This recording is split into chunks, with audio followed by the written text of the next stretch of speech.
Hello Vault Heads, this is the self-proclaimed, sarcastically named Captain KeyForge, also known as PJ Broughton of the Steel City Snufflegators. And welcome to the latest episode of Captain's Commpod. So today we are going to talk about battleline layout, how the placing of your creatures in specific positions can be of benefit to you, be of your detriment, can affect yours or your opponent's game, and also as well how many cards there are that do this, and as a consequence of the cards there are that do this, the number of them, how effective and useful I think it is. Okay, so we're going to start with the keyword adjacent. Okay, so I'm going to cover all the keywords that do this and a few examples of each. The first one is adjacent. So the first one, an example of that is a power 1 creature, Feeler the Researcher. Human scientist in house logos, elusive. After a creature is played adjacent to Feeler the Researcher, draw a card. Okay, so that is a bit of draw power in there, and I mean, you're not going to get loads out of it because I mean most creatures you can play adjacent to 1 is 2, but it's not bad. It's not bad, you know, no complaints there. And the next example is Brobnar, power 2 creature, Goblin. His name is Stiltkin. He has Skirmish, and he has, after a giant creature is played adjacent to Stiltkin, ready and fight with Stiltkin. So much like the other one, this is fight instead of draw. I mean, maximum you're going to be able to trigger it is twice in one round. Most of the time, if this creature stays alive, it's going to be once. I don't think they're bad. They're all right. I would go on, but there are only 2 cards in the game with the word adjacent, and it is those 2. You know, I'm not going to go through every card in the game, but for that keyword, there are only 2 cards. So obviously, that is not a lot of cards in the game. And it is, you know, less than 1%, 0.14%. So the cards with the keyword adjacent are not going to be proving too much for you to deal with, I imagine. But I did want to mention it. So now we'll go on to the word taunt, which is something you will see a lot more of, to be fair, than those. Okay, so the first example I've got is Pit Lord, which is a disc creature with 2 amber, power 9, taunt. While Pit Lord is in play, you must choose this as your active house. But the whole point of taunt really is to actually protect the neighbours. So if you have creatures with taunt, you want to put them with creatures at the side of them who've got passive abilities to try and save the other creatures. I mean, that's not the best example of a taunt card, but it's one of the examples. There are other examples as well, like, say, Protect the Weak, which is an upgrade with 1 amber pip. This creature gains +1 armor and gains taunt. So that's a really good one for applying to a strong creature that you've already got in play that maybe has something good next to it. A retrospective taunt. But yeah, As most of you know, to be fair, the point of taunt really is not about the creature, it's about the creatures at the side of it and giving them some protection so they can't just be fought into and knocked off the table quite easily. Now, there are 41 cards in the game with the word taunt out of the 1,407 cards, although one of those is the tide. So not a lot, to be fair. You know, you'd possibly like to see more. It's less than 3%, 2.91%. So you could argue possibly maybe we need more cards in the game that do that. Depends on your point of view. But again, there is, when you actually look at it like that, there are not actually that many that you're going to have to worry about coming across. Okay, so the next keyword that you'll possibly find is battleline. Okay, so my first example of that is Lord Invidious, who is a power 5 creature with elusive. While Lord Invidious is in the centre of your battle line, it gains take control of an enemy flank creature and exhaust it. Okay, so he, based on where he is within his own battle line, then impacts where your creatures are in your battle line. So if there's one of these across from you, you don't want your best creatures on the flank, or you want to take it out quite quickly.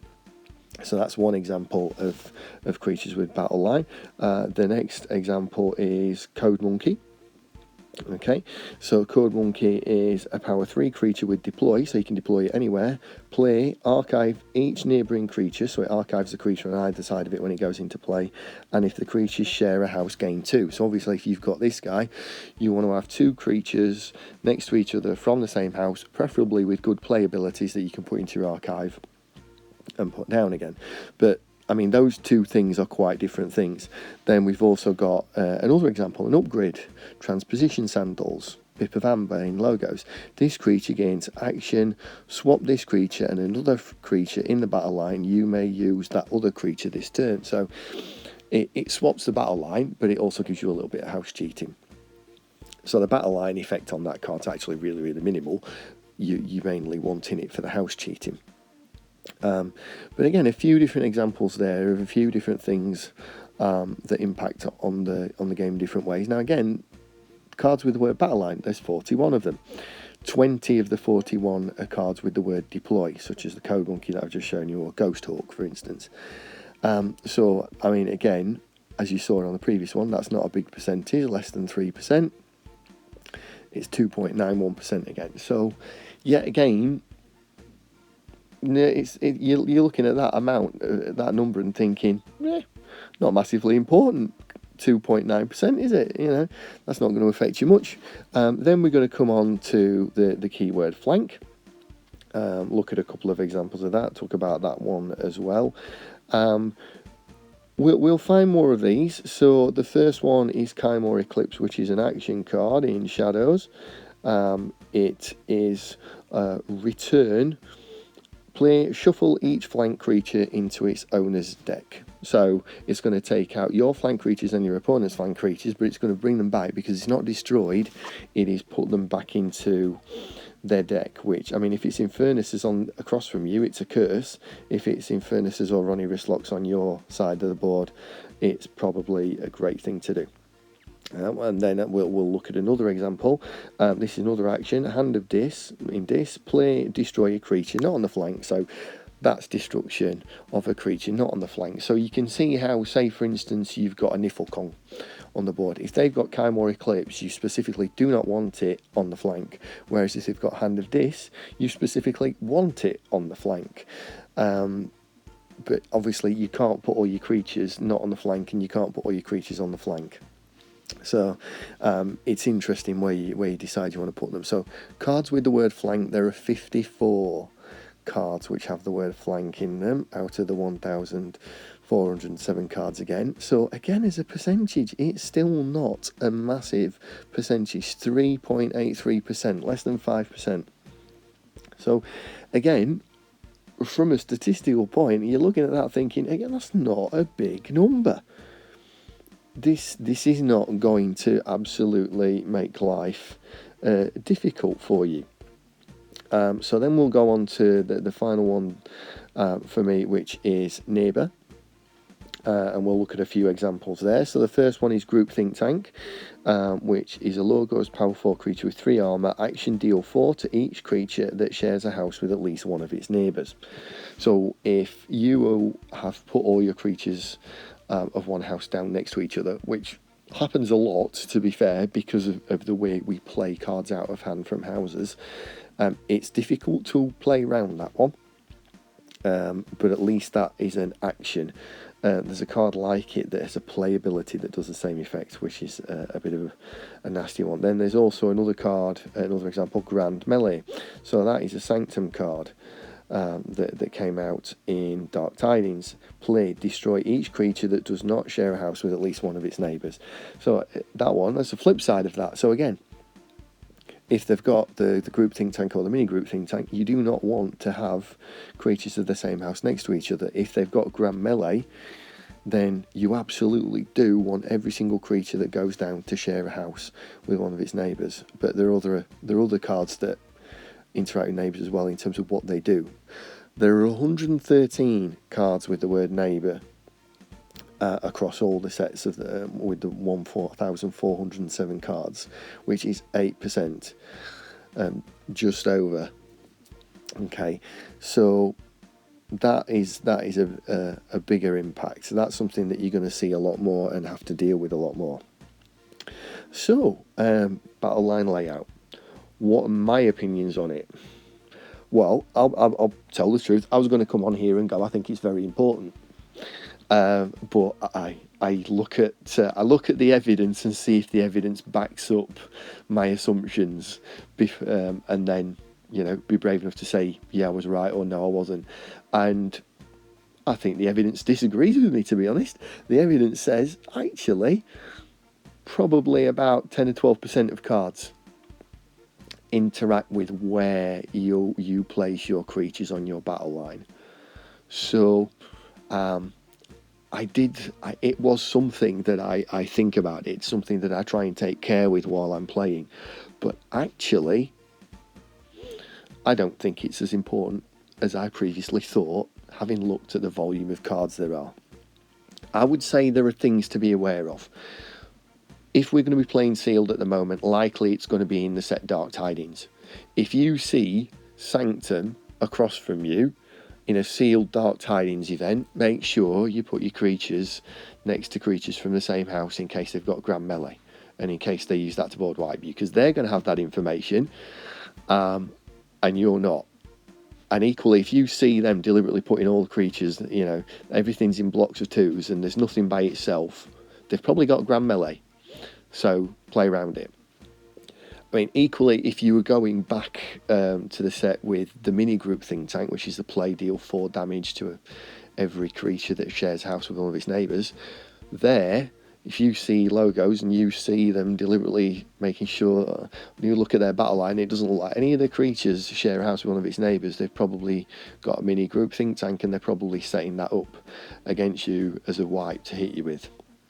So I think it's more a case of, in Archon, looking at the cards that they've got, and if any of them do impact neighbours, flanks, stuff like that, how's that going to affect your cards? You can't particularly worry about too much how it's going to affect their cards because they're in control of that.